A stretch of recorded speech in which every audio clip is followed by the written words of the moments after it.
Now, how this demand deposit gets the characteristic of money?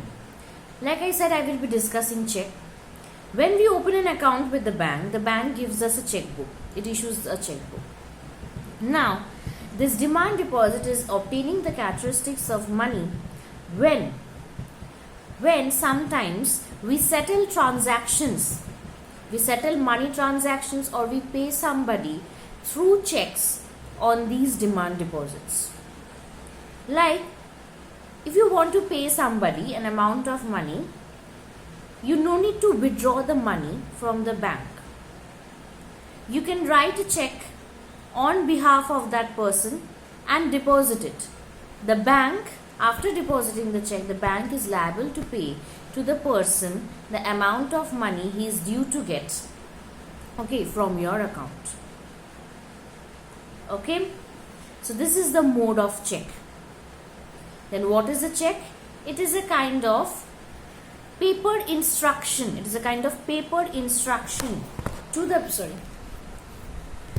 it is a kind of paper instruction to the bank to pay the person on whose name you are writing the check the amount of money he is due to get.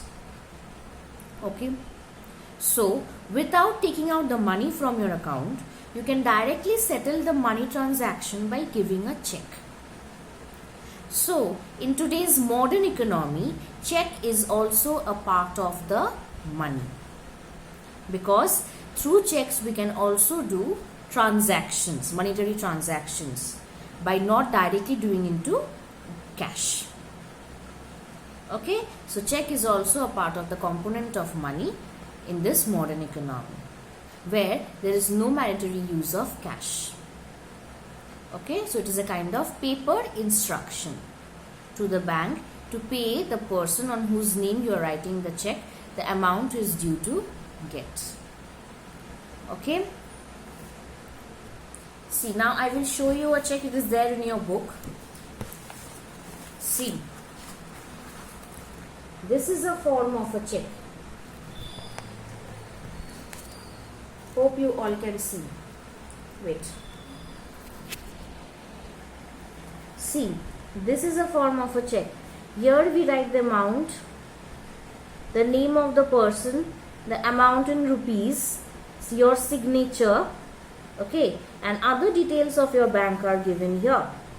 This is the number. See, the check.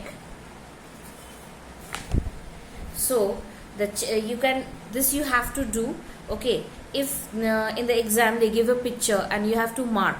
Okay, so see, again I am showing, this is the account details. Here you write the amount, here the amount in rupees, the name of the person whom you are paying, your signature. This is the check number.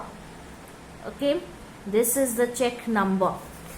Okay, now this long number is the coding used by the bank. So first is the check number, then the long number is the coding used by the bank. So this is a form of check. Okay, so the role of the bank, so the modern forms of money are currency, coins, and the checks. In the checks we are not using cash. We are giving it in the form of a paper. The amount automatically gets credited into the account of the receiver. Okay, so for today we discussed about how money came into existence. We discussed about barter system. We discussed about the different types of money in the modern economy. Okay, next day we will move into the next part of the chapter. Okay, but before that you should complete these 3 videos. Next day I will be sitting for a Zoom session where I will be clearing doubts in this which you have in these 3 videos. Okay, thank you.